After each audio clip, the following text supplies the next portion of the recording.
दोस्तों, एक नगर में एक महान बौद्ध भिक्षु रहा करते थे। वह बहुत ज्ञानी थे और बहुत ही शांत स्वभाव के थे और उनकी यह बात ही उनकी विशेषता भी थी। एक बार की बात है, बौद्ध भिक्षु नगर वासियों को उपदेश दे रहे थे। बौद्ध भिक्षु कह रहे थे कि शब्दों में जीवन बदलने की शक्ति होती है। अपने शब्दों से जीवन बदलो। हम जो भी शब्द अपने लिए या दूसरों के लिए कहते हैं या जो भी बातें करते हैं, उस पे हमें ध्यान देना चाहिए। इतना कहकर बौद्ध भिक्षु ने अपना उपदेश समाप्त किया और वहां से चले गए। एक दिन वह बौद्ध भिक्षु एक मार्ग से होकर गुजर रहे थे। उसी मार्ग से एक युवक होकर गुजर रहा था। उस युवक ने जब उन बौद्ध भिक्षु को देखा तो वह जोर जोर से हंसने लगा और कहने लगा, अरे साधु महाराज, आप तो ढोंगी है।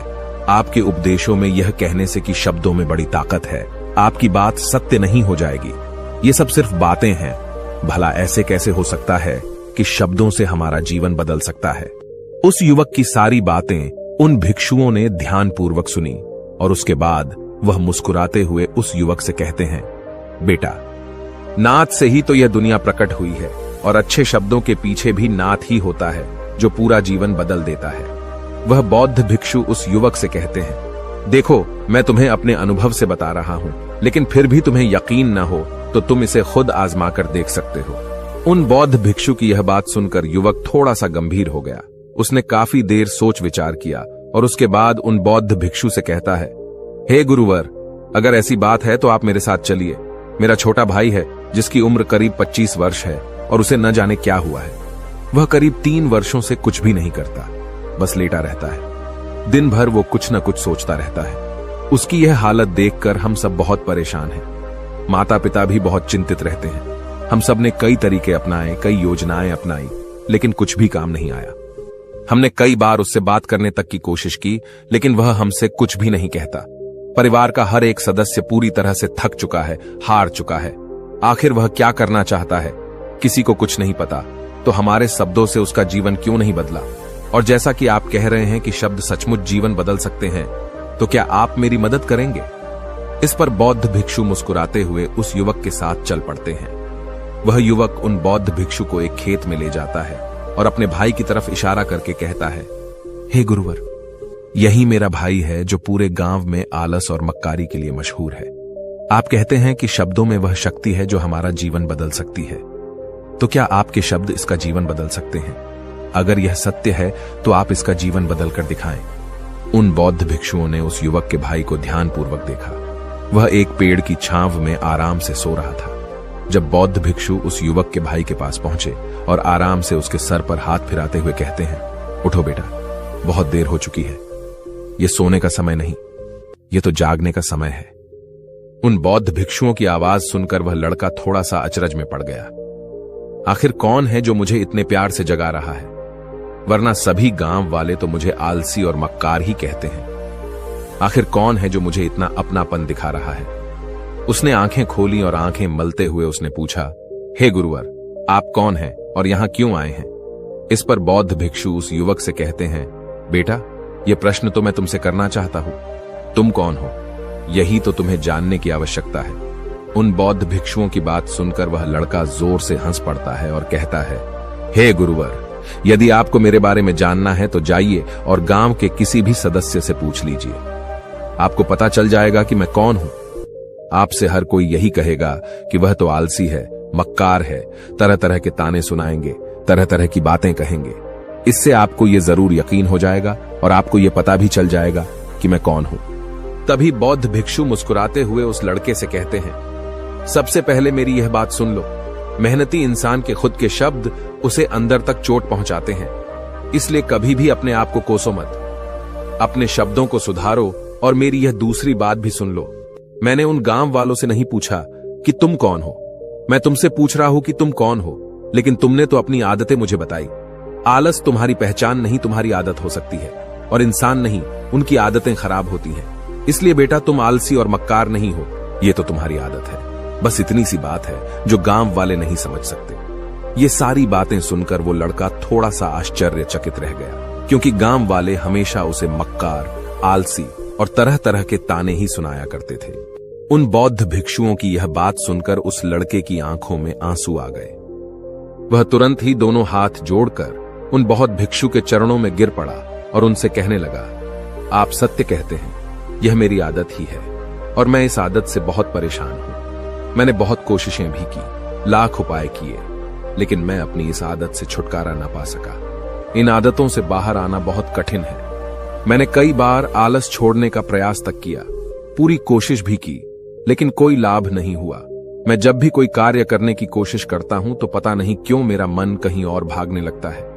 मेरा दिमाग किसी और दिशा में काम करने लगता है और मैं उस काम पर ध्यान ही नहीं दे पाता।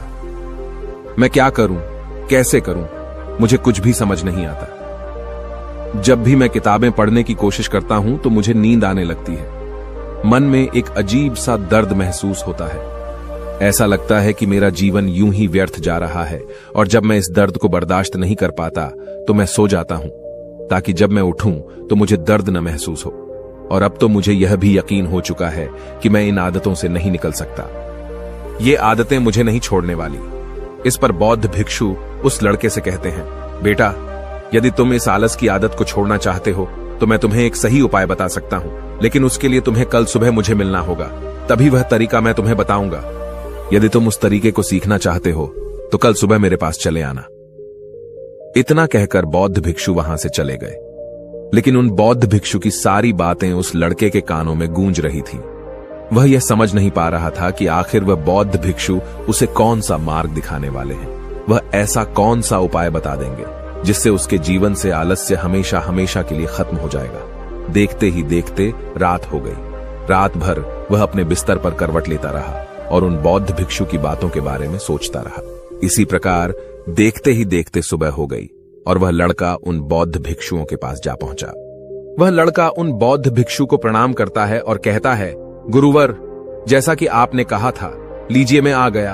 अब मुझे वह मार्ग बता दीजिए जिसे मैं अपने जीवन से इस आलस्य को निकाल सकता हूं। तभी बौद्ध भिक्षु उस लड़के से कहते हैं, बेटा, जब भी तुम्हारा मन दुविधा में हो, तुम निर्णय न ले पा रहे हो और तुम्हारे मन में तरह तरह के प्रश्न उठ रहे हो कि मैं क्या करूं, कैसे करूं, इस कार्य को पूर्ण कैसे करूं, यह सब कैसे होगा, तब तुम वास्तविकता में अपने अतीत से सोच रहे हो कि पिछली बार तुम्हारे ऐसा करने पर क्या हुआ, या अतीत में तुमसे लोगों ने क्या कहा था। तो आज से कभी भी अपने अतीत से नहीं, बल्कि भविष्य से सोचो। इस पर लड़का कहता है, भविष्य से? वह भला कैसे? तभी बौद्ध भिक्षु उस लड़के से कहते हैं, मान लो कि तुम्हें आज किसी भी चीज की कमी नहीं है। तुम्हारे पास वो हर चीज है जो तुम चाहते हो, वह सारी सुख सुविधाएं हैं। तो अब बताओ, तुम अपना जीवन कैसे व्यतीत करना चाहोगी? उन बौद्ध भिक्षु की यह बात सुनकर वह लड़का कुछ देर के लिए सोच में पड़ गया, क्योंकि आज तक उसने सभी गांव वालों के केवल ताने ही सुने थे। किसी ने भी आज तक उसके जीवन के बारे में उससे ऐसी बात नहीं की थी और वह गुरुवर उसे आने वाले भविष्य के बारे में उससे बातें कर रहे थे। उन बौद्ध भिक्षु की यह बात सुनकर वह लड़का खुद से प्रश्न करने लग गया कि अगर मेरे पास सब कुछ होगा, धन की कोई कमी नहीं होगी और सारी सुख सुविधाएं होंगी, तो मैं अपना जीवन कैसे व्यतीत करूंगा? कुछ देर सोच विचार करने के बाद वह उन बौद्ध भिक्षु से कहता है, गुरुवर, मैं यह दुनिया घूमना चाहूंगा, पहाड़ों पर चढ़ना चाहूंगा, समुद्र की रेत पर चलना चाहूंगा और मैं एक बहुत बड़ा व्यापारी बनना चाहूंगा। तभी अचानक उस लड़के का ध्यान टूट गया और वह उन बौद्ध भिक्षु से कहता है, परंतु हे गुरुवर, यह सब कैसे संभव होगा? केवल मेरी मात्र सोच लेने से तो यह सब पूरा नहीं होने वाला। उसके ऐसा कहते ही उसके अतीत में बीती हुई सारी घटनाएं उसकी आंखों के सामने से गुजरने लगी और वह एक बार फिर से निराश होने लगा। और अब वह यह सोचने लगा कि मेरे पास तो पैसे ही नहीं है, तो मैं भला व्यापार कैसे कर सकता हूं? न ही मेरे पास व्यापार का कोई अनुभव है। ऐसी स्थिति में मैं भला यहां से कैसे निकल सकता हूं? उस लड़के के इस प्रश्न का जवाब देते हुए वह बौद्ध भिक्षु उस लड़के से कहते हैं, भंते, हर रात में सोने से पहले तुम हर दिन अपना लक्ष्य एक कागज पर लिखो और सुबह उठकर सबसे पहले उस लक्ष्य को देखो और सोचो कि उस लक्ष्य को पाने के लिए तुम आज क्या कर सकते हो, और जो भी तुमने उस कागज पर लिखा होगा उस कार्य को उसी दिन पूरा करने की हर मुमकिन कोशिश करो। इस पर वह लड़का कहता है, ठीक है, आप सच कह रहे हैं, लेकिन जब मैं बहुत सोचने लगता हूं तो मेरा मन बेचैन होने लगता है और मन में तरह तरह के विचार उठने लगते हैं और इन विचारों को शांत करने के लिए मैं सो जाता हूं ताकि वह विचार मुझे परेशान न कर पाए। उस लड़के की इस समस्या का समाधान करते हुए वह बौद्ध भिक्षु उस लड़के से कहते हैं, बेटा, अंतर्मन की चाल को पकड़ो और शब्दों की मदद से नया भविष्य बनाओ। तभी लड़का कहता है, हे गुरुवर, आप क्या कहना चाहते हैं? मैं आपकी बात समझ नहीं पा रहा। इस पर बौद्ध भिक्षु मुस्कुराते हुए कहते हैं, बेटा, कैसे होगा? यह जो सवाल है, यह सवाल नहीं बल्कि एक डर है जो तुम्हारे अंतर्मन में बैठा हुआ है, जो तुम्हें अगला कदम लेने से रोक रहा है, तुम्हें कदम आगे बढ़ाने से रोक रहा है। यदि तुम वास्तविकता देखो तो किसी को भी नहीं पता होता कि वह कार्य कैसे होगा, लेकिन एक इंसान जब दृढ़ निश्चय कर लेता है तो वह अपने उद्देश्य को सामने रखकर लगातार प्रयास करता रहता है और वह अपनी सफलता प्राप्त कर ही लेता है। तभी वो लड़का उन बौद्ध भिक्षु से कहता है कि हे गुरुवर, अगर ऐसी बात है तो मन में बार बार चिंता क्यों होती है? मन बार बार बेचैन क्यों हो उठता है? इस पर बौद्ध भिक्षु कहते हैं, बेटा, क्योंकि तुम्हें डर है कि तुम कमजोर हो। तुम्हारे अंतर्मन में बैठा है कि तुम में कुछ कमी है, तुम किसी काम के नहीं हो, और यही कारण है कि तुम कोशिश करने से डरते हो, क्योंकि तुम्हारा अंतर्मन हमेशा तुम्हें रोकता रहता है। जब भी तो कोई कार्य शुरू करना चाहते हो, तुम्हारा मन तुमसे पहले कह देता है, इससे आगे मत बढ़ना, अन्यथा तुम हार जाओगे, और इसी कारण तुम्हें चिंता होने लगती है, तुम्हारा मन बेचैन होने लगता है। तभी वो लड़का कहता है, गुरुदेव, आपने जो कुछ भी कहा वो बिल्कुल सत्य है, लेकिन अब आप ही मुझे बताइए कि मैं इस परेशानी से बाहर कैसे निकलूं? इसका जवाब देते हुए वो बौद्ध भिक्षु उस लड़के से कहते हैं, बेटा, इस समस्या का समाधान बहुत ही आसान और सरल है। तुमने देखा होगा कि अक्सर ही हम अपने आप को दोष देते रहते हैं, अपने आप को तरह तरह के अपशब्द कहते रहते हैं जो हमारे अंतर्मन में जाकर बैठ जाते हैं और वही हमें आगे बढ़ने से रोकते हैं। और इन शब्दों का हम पर बहुत गहरा प्रभाव भी पड़ता है, क्योंकि जैसा हम खुद से कहते हैं, जैसा हम पूरी भावनाओं के साथ सोचते हैं, हम वैसा ही बनते चले जाते हैं। इसलिए यदि तुम खुद को बदलना चाहते हो तो कि तुम भी काबिल बन सको, तो तुम्हें अपने अंतर्मन को नए संदेश देने की जरूरत है, जैसे कि मेरे शरीर का हर एक कण, हर एक हिस्सा, हर एक विचार शांति और ऊर्जा से भरा हुआ है। मैं दृढ़ संकल्प और आत्मविश्वास के साथ हर दिन के लक्ष्यों को पूरा करता हूं। मैं अपने कमजोरी को अभ्यास में बदलता हूं, चिंता को ध्यान में बदलता हूं। मैं उत्साह और ऊर्जा से भरा हुआ हूं, लगातार अपने लक्ष्यों पर काम करता हूं। ऐसे शब्द जब तुम खुद से कहोगे तो तुम शक्तिशाली महसूस करने लगोगे और तुम्हारी सारी चिंताएं खत्म होने लगेंगी, क्योंकि यही शब्दों की ताकत है। वह तुम वही बना देंगे जो तुम खुद से कहोगे। तुम जितनी भावना के साथ यह वाक्य बोलते हो, उसे महसूस करते हो, उतनी ही भावनाओं से यह शब्द तुम पर असर करना शुरू कर देंगे। धीरे धीरे यह शब्द तुम्हारे मन और व्यक्तित्व की सोच का हिस्सा बन जाएंगे। लेकिन मेरी एक बात याद रखना कि तुम्हारा अंतर्मन इतनी आसानी से हार नहीं मानने वाला। जब तुम आगे बढ़ोगे तो मौका मिलते ही वह तुम्हें पीछे खींचेगा। तुम्हारे अतीत के बीते हुए सारे कड़वे अनुभव तुम्हें याद दिलाएगा, ताकि तुम डर जाओ और एक बार फिर से अपने लक्ष्य का पीछा करना छोड़ दो। लेकिन तुम्हें इसकी चिंता नहीं करनी है। उन सकारात्मक शब्दों के कारण तुम्हारा मन सकारात्मक विचारों को स्वीकार करने लगेगा। आगे वह बौद्ध भिक्षु उस लड़के को चेतावनी देते हुए कहते हैं, मेरी एक बात और याद रखना कि तुम्हारा ध्यान आलस्य पर नहीं होना चाहिए, अर्थात तुम्हें कभी आलस नहीं मिटाना, बल्कि तुम्हें एक नए भविष्य का निर्माण करना है, एक नए व्यक्तित्व का निर्माण करना है। तुम्हारा पूरा ध्यान केवल इस पर ही होना चाहिए। उन बौद्ध भिक्षुओं की बात सुनकर लड़का कहता है, ठीक है गुरुवर, आप जैसा कहते हैं मैं वैसा ही करूंगा। तभी वह बौद्ध भिक्षु उस लड़के से कहते हैं, बेटा, अभी तो मैं इस गांव से जा रहा हूं, लेकिन कुछ सालों के बाद मैं वापस आऊंगा। इतना कहकर बौद्ध भिक्षु वहां से चले गए और वह लड़का अपने घर लौट गया। लेकिन अब उस लड़के के मन में तरह तरह के विचार चल रहे थे। वह लड़का यह सोच रहा था कि अगर मैं अपनी मनपसंद जिंदगी जीने लगूंगा, अगर मैं दुनिया घूमने लगा, नए लोगों से मिलने लगा और अपनी पसंद का काम करने लगा, तो मेरी जिंदगी कैसी होगी। उस बात को ध्यान करके उसने एक कागज पर अपना लक्ष्य लिखा और लिखकर सो गया। अगली सुबह जब उसकी आंखें खुली तो उसने उस पेपर पर लिखा हुआ लक्ष्य एक बार दोहराया। उसके बाद वह कुछ देर के लिए शांत हो गया। तभी उसे उन बौद्ध भिक्षु की बात याद आई कि तुम अपने लक्ष्य के लिए आज क्या कर सकते हो।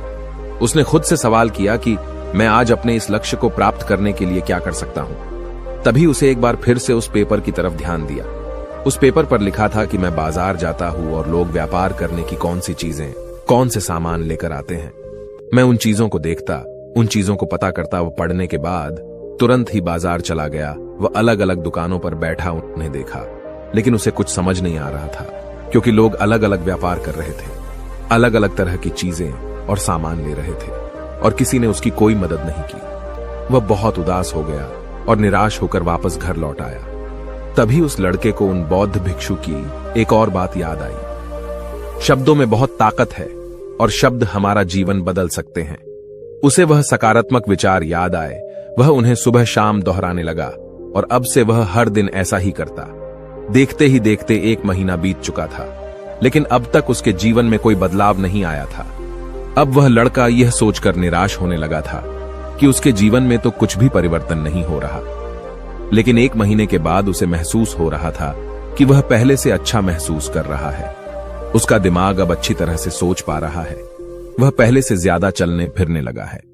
धीरे धीरे उसे समझ में आने लगा कि जो लोग आगे बढ़ते हैं, महान काम करते हैं, उनकी सोच में कितना अंतर होता है। वे लोग हमेशा शक्तिशाली विचार सोचते हैं। दूसरों की छोटी सोच और डर से वह कभी प्रभावित नहीं होते। जब भी उनके सामने कोई मुश्किल आन पड़ती है तो वह घबराते नहीं, बल्कि उस समस्या का समाधान निकालते हैं। इस समस्या के समाधान पर ध्यान केंद्रित करते हैं और न ही वह कभी किसी का इंतजार करते हैं। वह केवल खुद पर विश्वास करते हैं और तुरंत ही कदम आगे बढ़ाते। जब उस लड़के को ये सारी बातें समझ में आने लगीं, तो उसने भी धीरे धीरे अपने कदम आगे बढ़ाने शुरू किए। उसने बिल्कुल वैसा ही व्यवहार करना शुरू किया। अब से वो कभी खाली नहीं बैठता था। जब भी उसका मन करता, वो बाजार जाता और लोगों के बारे में जानता समझता कि वो किस प्रकार व्यापार कर रहे, कौन से चीजें खरीद रहे हैं और किन चीजों पर उन्हें लाभ हो रहा है। और जब उसका मन करता तो अपने पिता की मदद भी करता था। वो अपने पिता के साथ मंडी में जाता, वहां पर जाकर मोल भाव करता। ते हमेशा कुछ न कुछ सीखने में ही जुटा रहता है। तभी एक दिन गांव में एक मसाले का व्यापारी आया। उसे कुछ पढ़े लिखे नौजवानों की जरूरत थी, जो माल की गिनती कर सके और हिसाब रखने का काम कर सके। वह लड़का अपने लक्ष्य को जानता था कि उसे क्या पाना है। उसे समझ में आ गया था कि इस काम से उसे बहुत कुछ सीखने को मिलेगा। बेहिचक उस सेठ के पास पहुंच गया। वह जानता था कि उसे उस काम के बहुत कम पैसे मिलेंगे, लेकिन फिर भी वह उस काम को करने के लिए तैयार था। अब उस लड़के की सोच पूरी तरह से बदल चुकी थी। अब वह बाकी लोगों की तरह नहीं सोचता था। बहुत ईमानदार और समझदारी से काम करता था। देखते ही देखते करीब 3 महीने बीत गए और अब व्यापारी यह समझ चुका था कि नौजवान बहुत ही समझदार है और वह उसे व्यापार में बहुत मदद करता है। इसलिए उस मसाले के व्यापारी ने उस लड़के को अपना सहायक बना लिया। उस व्यापारी ने देखा कि इस लड़के की दिनचर्या सबसे अलग है। यह हर दिन पढ़ता है, लिखता है, सुबह उठकर ध्यान करता है, नई चीजें सीखता है। परेशानी आई तो भी विचलित नहीं होता। ये सबसे सम्मान से बात करता है, सबका आदर करता है। देखते ही देखते 1 साल बीत चुके थे और अब तो व्यापारी उस नौजवान से बहुत खुश था। उसने धीरे धीरे उस नौजवान को व्यापार के सारे गुण सिखा दिए और देखते ही देखते वह लड़का अब एक छोटा सा व्यापारी बन चुका था। और जब उस लड़के के अंदर व्यापार की समझ आ गई तो उसने जड़ी बूटियों का व्यापार शुरू कर दिया और देखते ही देखते केवल कुछ ही वर्षों में उस नगर का सबसे बड़ा व्यापारी बन गया। लोग उसे सबसे बड़े व्यापारी के नाम से जानने लगे। उसकी नाम दूर दूर तक फैलने लगा। करीब 5 वर्षों बाद जब वह वापस अपने घर लौटा तो लोग बहुत हैरान थे। उसे देखकर लोग बहुत अचंभित थे। उसके सारे जानने वालों ने उस लड़के से पूछा, तुम इतना कैसे बदल गए? तब उसने कहा, उन गुरु ने सच ही कहा था, शब्दों से हम जीवन बदल सकते हैं। वैसे आपने आज के इस वीडियो से क्या सीखा हो, मुझे आप कमेंट में जरूर बताइएगा। इसी के साथ में उम्मीद है कि